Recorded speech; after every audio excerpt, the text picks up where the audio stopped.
Well, the Minnesota Transition Summit team had really an overarching goal to help prepare teachers, students, and their families for the transition from high school to employment, independent living, and post-secondary.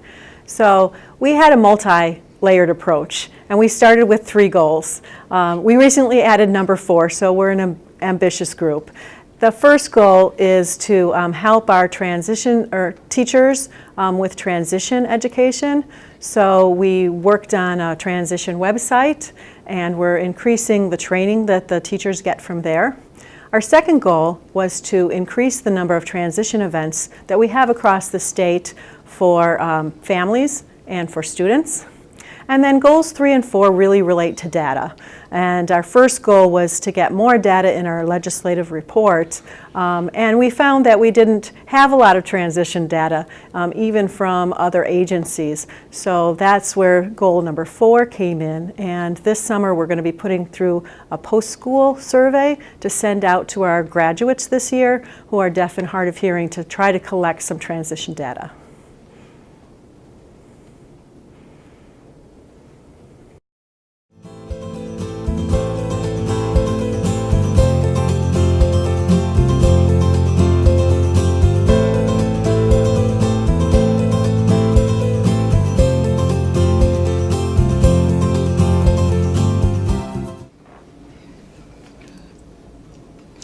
Here in Minnesota, the pace has been a bit slower than expected.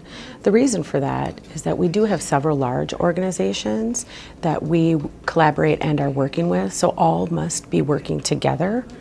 And we have worked hard to make sure that we are all on the same page and using the same language.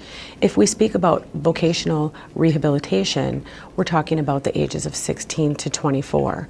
The Minnesota Department of Education uses the ages 14 through 21. So we have to make sure that we're all using common and consistent language. Another piece is explaining our plan to people so that they have a full understanding of the concept and the outcome that we're trying to achieve. The commission came to vocational rehab and met with the director, and they were able to explain the plan to make sure that the director had a full understanding of how the funding was going to work and what exactly each piece meant, and showing that the data was there to justify that it was worth spending dollars on the plan. The challenge for us was also ensuring that many times state agencies do face budget cuts or federal mandates that we do have to follow. Oftentimes we have to be very patient of the process and going from A to B to C, and being patient with that process. Overall, it has been a great experience.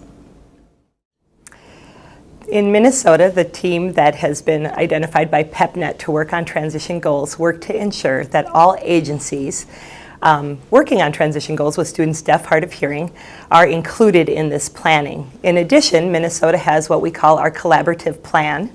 That was started in 2007, and that's a group of stakeholders who are working to ensure that students who are deaf, hard of hearing meet outcomes to ensure that they are productive members of the community, go on to post-secondary education, are part of gainful employment in a workplace. Those agencies or stakeholders include the Department of Education, Department of Health, Department of Human Services, Minnesota Hands and Voices, PACER, public school districts, our Vector program. We have vocational rehab, state services for the blind. The stakeholder list could go on and on. We're very proud of our work here in Minnesota, making sure that all agencies have their voice and that our priorities and initiatives are aligned so that our resources all go towards the good work that could possibly create better outcomes for students who are deaf and hard of hearing.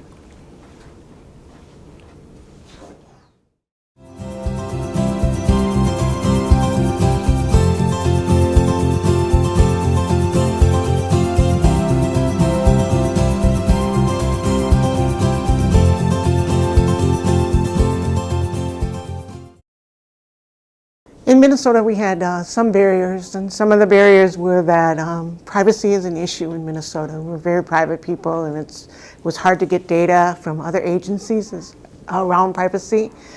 There was a time that we tried to get some more materials. We couldn't get those materials that we needed to have. So those were some of the real big issues that we had. Some of the positives that we had was that we had Minnesota legislation that asked us to get data from other agencies. So we were able to bring that and say, could you show us some of your data? This is what we're required to do. So that was very helpful for us too. So we've had some pluses and some minuses. We've had a really good outcome has been that we as a team have come together and looked at other agencies. It doesn't feel like it's a burden for one agency anymore. It's a sharing of what is needed, what is helpful, what do we want out there. So that part has been kind of a dream, is that we're all talking about the same thing and doing that. The only thing is we don't have the time, and so when PepNet gives us the time to come and talk, that's just like a gift, and we just really appreciate that, and that's been very helpful. I think politically we're pretty much in good standing, as that the commission works with us. We're all working together to do the same kinds of things. I think politically it is good to be talking at the same table and to be asking the same questions, because then we're all aware of the same thing. So that has been very helpful in Minnesota, especially requiring that we have legislation that requires that we gather data on students. Otherwise, without that, we would be so many steps behind. So I think we're in pretty good shape.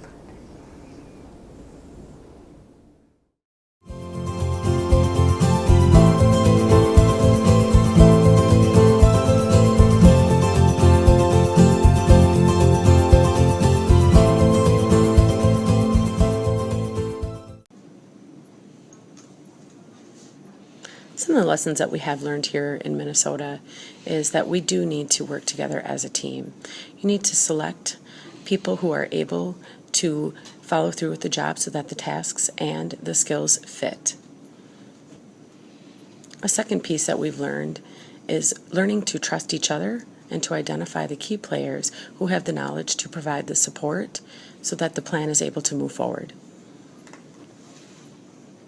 As a team, we've also learned to have the mutual respect and trust for each other to progress and work together. One of the most important pieces is being able to think about each goal, and when it's accomplished, using that as justification for the need for support, financial support, and support from our key players.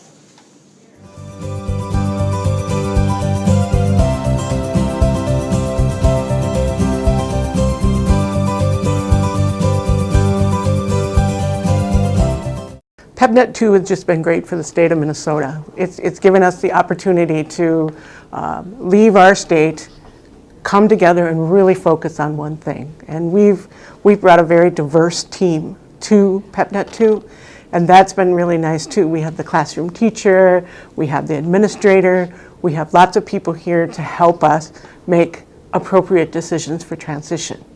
We've gotten so much support from PepNet 2 too, which has been astronomical for us, because we've been able to implement different things in the state that we would not have been able to do without this partnership. It's just been a wonderful experience.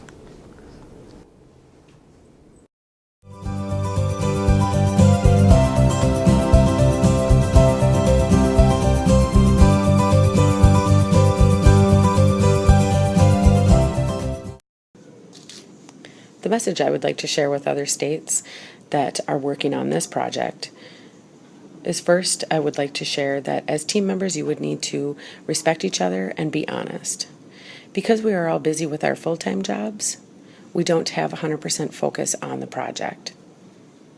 So while we are working, there's always somebody else who can work on the project. So being honest with each other and knowing which project you can follow through on. Another piece that I would like to share is being consistent and not giving up. It can become frustrating. And the third piece is setting small goals. If you set too large of a goal, it becomes overwhelming. So starting small, celebrating the small successes and going back to work, and following through with your timelines.